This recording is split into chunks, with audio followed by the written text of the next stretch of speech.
global poverty. We've all heard the statistics and seen the horrifying pictures. There is no easy solution. It's a very complicated issue. But when we change our focus from the global to the individual, we learn that there are simple things that can save lives. Here are some of the simple lessons I have learned from my work in third world countries.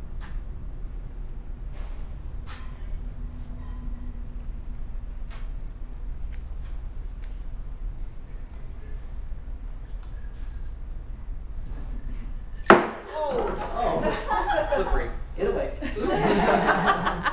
Clean drinking water.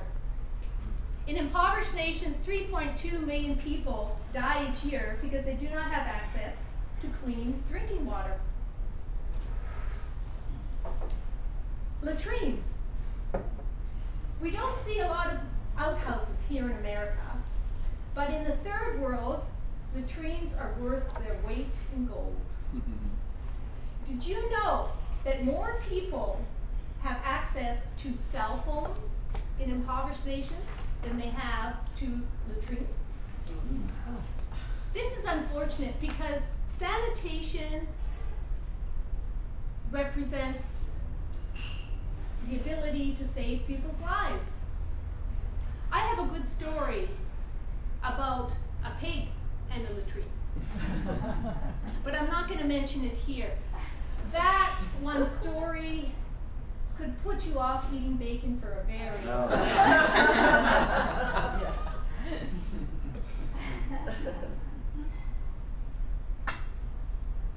Soap. In some places, soap costs more than a day's wage. It can clear 60% of skin infections, and the simple act of washing your hands cuts diarrhea by 33%.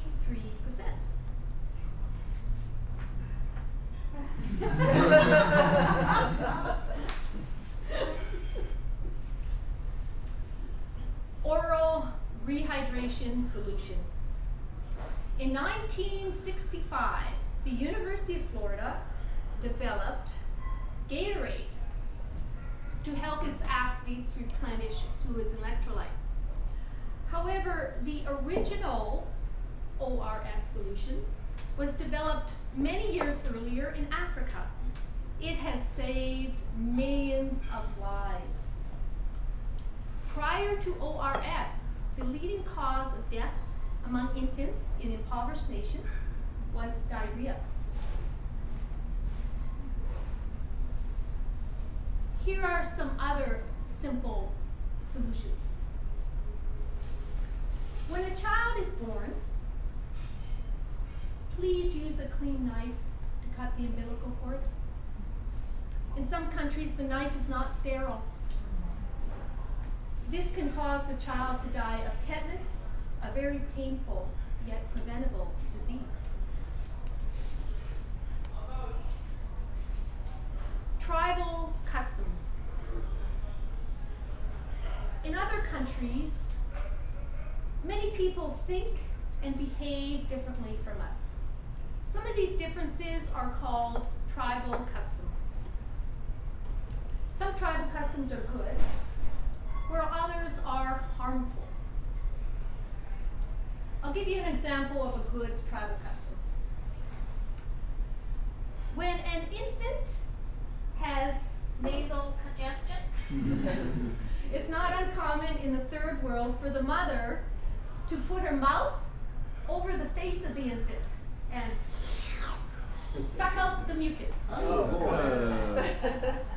Now, this is not something that I would do, but the World Health Organization considers it a good health practice because it does help the infant. Here are two examples of unhealthy tribal customs. Number one, hanging dead bodies under the hut. In many cultures, they worship their ancestors. One place I visited, they showed respect for their elders by hanging the dead body under the hut. This is an unhealthy tribal custom because it promotes the spread of disease. Number 2, using cow manure to treat eye infections. Oh, what? This is also unhealthy, promotes the spread of disease, so we tended to discourage that practice. Good thing. Global poverty. Not only does it contribute to tremendous physical suffering, but it also tends to bring out the best and the worst in people. I could tell you stories of amazing acts of kindness. I could also tell you stories of horrendous acts of cruelty. A friend of mine, who's a nurse and has worked in the third world for a long time, wrote a book about her experiences. She named it A Cruel Paradise. I started reading this book. I found it very interesting, but not very sanguine.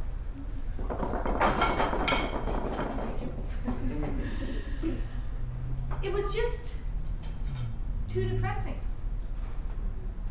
You see, my friend Leanne is a humanitarian, and she sees life through humanitarian eyes.